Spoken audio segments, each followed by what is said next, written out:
నమస్తే అందరికీ. మేము బాసర వెళ్ళామని చెప్పాను కదండి. సో బాసరలో ఇది పార్ట్ 2 మినీ వ్లాగ్ అనమాట. సో మేము వచ్చేసాం ఇప్పుడు గోదావరి ఘాట్ దగ్గరికి. సో ఆ రోజు కార్తీక పౌర్ణమి కావడం వల్ల గోదావరి ఘాట్ దగ్గర చాలా రష్ ఉంది. ఎందుకంటే గోదావరిలో దీపాలు వదలడము, లేకపోతే ఇక్కడ లింగం దగ్గర దీపాలు పెట్టడము చాలా పబ్లిక్ ఉన్నారనమాట.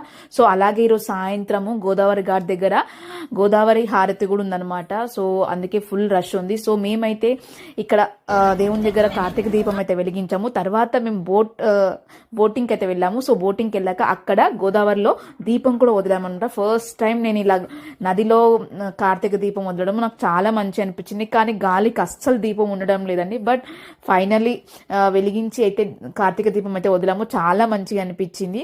తర్వాత పిల్లలకి బీజాక్షరాలు రాయించామన్నమాట. సో ఇది పిల్లలకి ఇలా రాయించడం వల్ల జ్ఞానం అనేది పెరుగుతుందన్నమాట. సో ఫుల్ వీడియో అయితే నేను ఛానల్లో ఆల్రెడీ అప్లోడ్ చేశాను, వెళ్ళి చూసేయండి.